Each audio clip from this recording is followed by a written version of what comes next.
Really?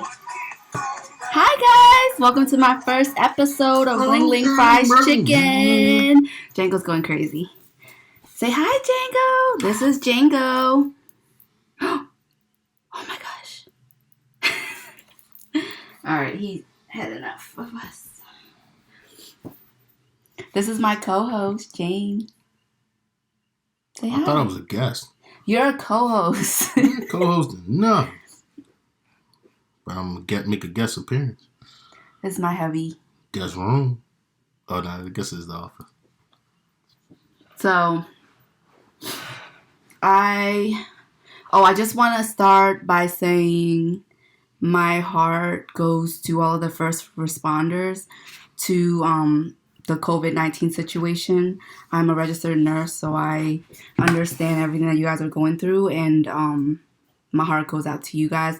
All of the EMT, the nurses, the doctors, the EVS, everyone, firefighters, you guys rock. And everyone else, they're essential employees, the grocery store clerks, banks, everyone. Thank you so much. Thanks. Appreciate you, Kenny. All right, so just a little bit about ourselves. I want to talk about ourselves so that like they can get to know us. So, who are you? I was about to say something, but who am I? I'm a We're the dream millennial. team. Well, you're definitely a dream team. Right. Yo, Double Chins was rocking. The way I was looking. But yeah, no. Black millennial, college graduate, homeowner. Oh. What else? Wait, you said black millennial. Black millennial. That's a different thing. Like, we could go on a whole topic. We millennials. And we will. But we millennials have a special place in blackness because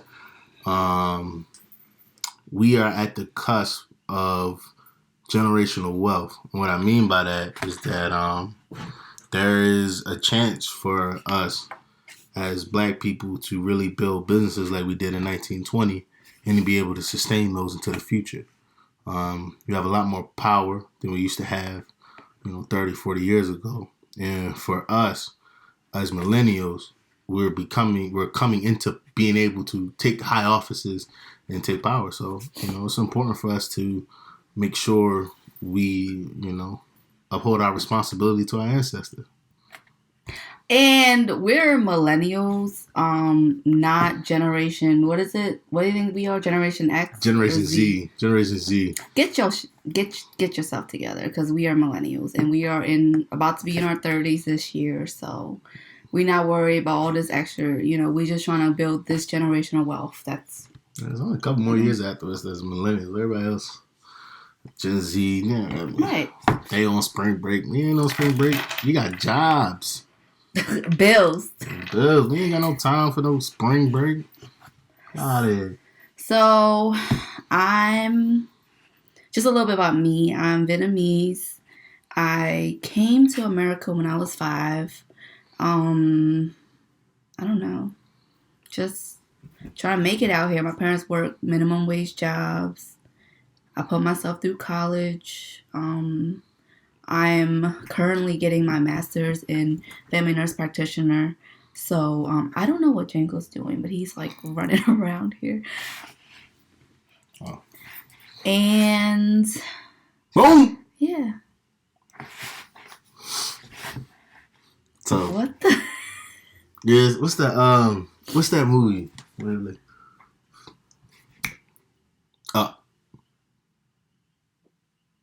The talking dog. Oh. We need to squirrel. Get one of those. He says squirrel. Oh, that's what it is. Squirrel.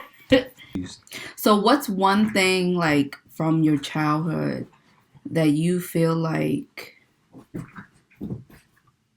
shaped the way you are now? I can never put that into one thing because all the things that I went through in my childhood. So I'm going to pick one thing that I feel like has really helped me be an adult, more so than just like growing and being a man, but just like being an adult and like managing relationships. And that was therapy when I was I guess what, 9, 8, 9, 8, 9. So since I was adopted at 10 and in a foster care system at 5, um, when you're in the foster care system, you move from home to home. And there's actually a lot of like tools social workers could use to help those kids. And one of the tools that was used by the DSS in Baltimore was therapy. And so they would take these kids, they would pick them up from school, and they would take them to this after school program. And obviously, as kids, you just go there. They had toys, they had pineapple juice and graham crackers. I love pineapple juice now because of that. And Really? I didn't know seriously, that. yeah, that's the first time I had pineapple juice that I could remember. You know what I mean? Oh. That I remember. And like we used to have it. Like every time we would go, we would have it with the graham crackers. And like dunk the graham crackers and the pineapple juice. That was my Really? thing. Is that good? I think it's my thing. I want to try Nabisco that. graham crackers. But That is the best. But I don't even eat graham crackers. I still drink pineapple juice. But with some liquor though. But that taught me how to speak my feelings, how to listen to others, and how to express my deepest thoughts. And it wasn't perfect then. And some of those techniques like I statements and, stress balls and stuff like that, like those are what carried me throughout my life. I never even really noticed it. I kind of integrated it without thinking about it. And when I became older, I started looking back at that therapy, and I still have a lot of anger. Well, I had a lot of anger. And over time, when I was able to go from my early childhood, my early adulthood to being in the middle of it right now. Slamming the table for him. He getting real passionate, y'all. Once y'all get to know Brother James, he real passionate. Don't get him started. But love you. Love you too. But that really helped me transition from being an angry boy to a loving man. That's deep. There's a lot of other things that I could credit. My adopted parents, they're great people. They took care of us. They gave us an opportunity. They showed us a way for it. They showed us a lot of love. They've been married 30 years. So you can watch somebody be married for 30 years, all the things they go through. And we got to see over a decade of it, 15 to 16 years now, something like that. And to be able to see something like that grow, is that you can learn from that. And that was very important to me. That was very important to see, especially for me, seeing a black man and a black woman love each other. That's important. We should see those things. We should see people just loving one another. And that was amazing. So there's so many things that thank you for sharing. My childhood. Thank you. That was deep. What do you think was the most impactful thing in your childhood? Me coming to America. Well, that's true.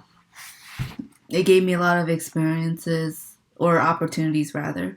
Like I would never have been able to go to college where I was, because no. Just to keep it non-political, I just can't. We were poor, so we wouldn't be able to afford it unless I was like, at that time, unless I had really good grades or something. But I feel like I was just average Joe in school. So, but Top 8%. Huh? What? So me coming to America, everything is possible because I came to America. And I just remember my parents coming to America with $100 in their pocket. And they made something out of me. Does that make sense? Well, you made something out of you, but Yeah, but they made something. I They was made trying to a be metaphorical. they made a foundation for you to be able. Yeah, They with just made they made a $100. trampoline for you to jump off Right, on with into the $100. stratosphere. Like, can you imagine go moving, like selling all of your belongings and then moving to a whole different country? You don't know the language, and with just $100, and you made it work. So No, that's very impressive. and That it is makes very me like impressive. tear up every time I talk about it. It's happening. Listen, America is the land of opportunity, or what at least was. For sure, it was a land of opportunity. So And the time they came, I mean, yeah, we came in 95 or in the time 96. of some of the best economic growth in America. I mean, when Clinton left, he left with a surplus. So you coming in a time where it may have been tough for minorities, especially with the crime bills, mass incarceration, things of that nature. But if you were able to avoid jail and be able to build and own a home, it's American dream. Good. Yeah, it was rough. Like the first probably like 5 to 7 years was really rough for us. It was. I remember everything. I don't forget. So if you treated us bad, I don't forget.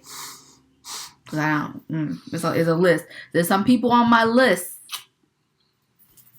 but that's fine. Cause I'm just gonna succeed. And I'm gonna invite you to my parties. What do you think is This is gonna get deep. What do you think is your biggest trauma from your childhood? Deep? Wait, hold on. You didn't see me just tearing up while we getting deep. My biggest trauma? Dang. Hold on, let me ask you this. Are we dropping this on them on the first video? First video. Biggest trauma and how you got over that.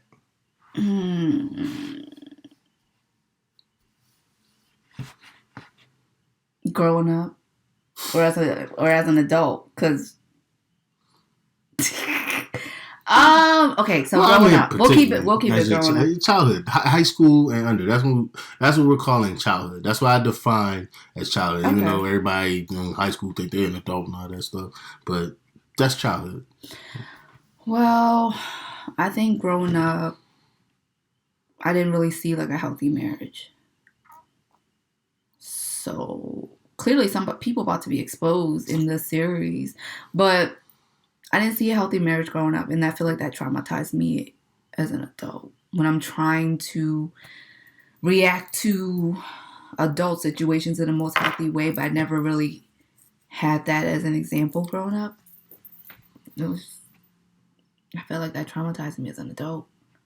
In a sense. Not like, you know what I mean? Like, not traumatized, like, made me scared of everything, but it affected me negatively as an adult, and it affected our relationship. Yeah, it's people don't understand how important it is to grow up in a 2-parent household to see somebody else being loved by another, so you know how to do it. Right. I mean, you think about all the times early in our relationship that you're upset with me, and then you kirk off. I'm a crybaby. Stop it. Okay, it's tough. Ahead. It's just tough. You don't know how to. Baby, I'm very in tune with my emotion. I'm not afraid to show it. If you don't know, if you haven't seen love, you don't know how to love. If you didn't watch Love, if you didn't go out and seek how to the love languages they call it, I never read it. But one of our videos we're going to be talking about love languages and how to use it correctly and to show it correctly, because you can't just. People out here just, sorry to cut you off. People out here loving people or trying to love people through their own love language, and it doesn't work that way. So stay tuned for that video. Okay, go ahead. Sorry. No.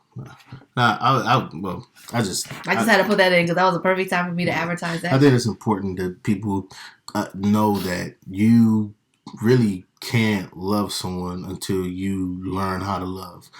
More importantly, you can't love someone until you love yourself. Mm-hmm. And when you see that type of stuff with your parents, it makes it harder for you to love yourself. So I do know that. Yeah. You know. So that's my biggest hurdle, I guess, growing up. Was trying to figure out like what a healthy relationship is and how to react healthily. Is that all right? Is that to situations? So, how did we meet? Oh, that's what we're talking about? I'm just switching because it just got too deep, too fast, and I just need to get myself together. All right, well, you know we met in chemistry class. That's how we met. Class. That's not how I found out about you. So I, like, kind of knew of you, but then it was like, oh, shit, we in chemistry class, doing roll call, finally shit. Okay, so James would never admit that he sat right in front of me. He thinks we sat next to each other, but it doesn't make sense. I never said that. Never said that. So you definitely sat in front of me. Or I know, because you sat behind me, I mean. Because your last name, right behind we literally, me. our names went like this. Because you sat next, it was me, some other chick. No, I don't know if it's a chick. But then the row went back. It was Latika, who was your good friend. And then you, for however that worked out, LMN. Yes. Yeah, so I never said you were beside me. I always said you tapped me on the shoulder. You tapped me on the shoulder the first day of class. That happened.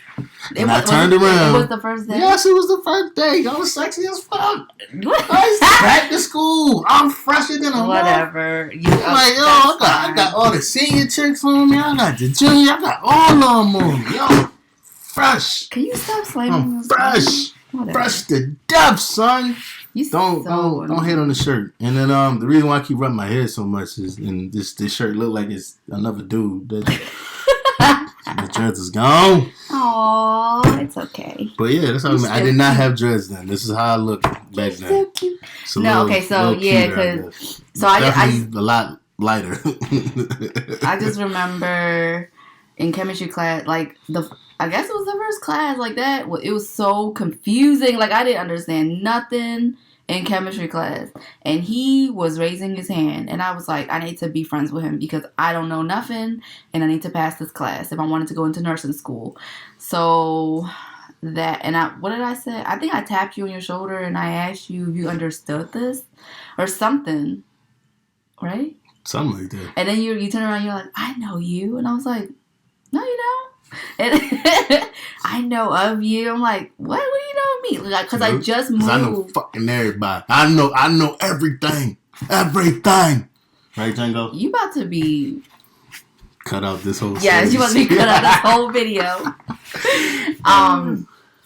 Yeah, so it was just funny. Yeah, no, that was funny. What's even more funny is that I had like D's in the class because I didn't turn the homeworks and shit.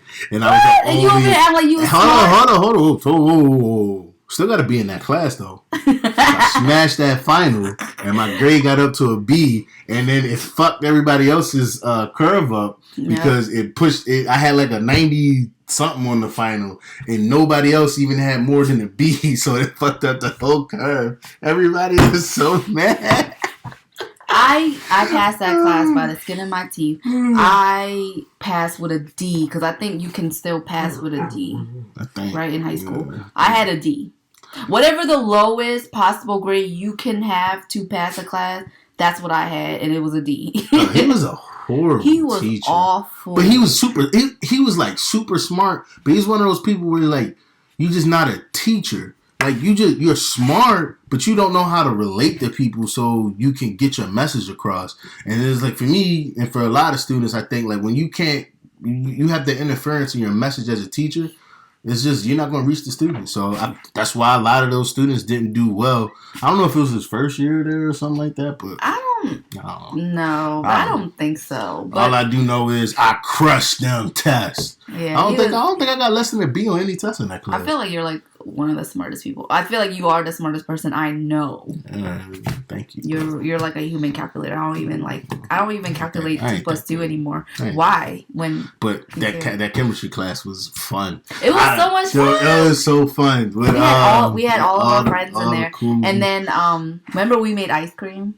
Yeah, I remember that. That was fun. That was it was vanilla ice cream. Yeah. Oh, we should make some ice cream. And nothing was better than when Will was messing with Latika, and Latika was like, "Yo, you better stop messing with me." He wouldn't. She threw the water on his ass. And he turned around to the teacher and was like, "Yo, what you gonna do? What you gonna do?" And he looked at him and said, Will, your shirt looks like the state of Maryland. I was done. And then we also had French class together. That's real cute. Voulez-vous share avec toi? Ce soir. I did not say French at all. All I can do is, je m'appelle James. I would like to join your gang. Can I join your gang? Oh my gosh, you cannot hang with us if you don't know where that's from. You can't sit with us. Well, thank you for tuning into my first episode of Ling Ling Fries Chicken. So Ling Ling, okay, so James has been calling me Ling Ling like forever. I don't even know when you started calling me that, but it just stuck. So right, next time we'll talk about my biggest trauma of my childhood that's affected my whole life. Bye. Janko, say bye. Deuces.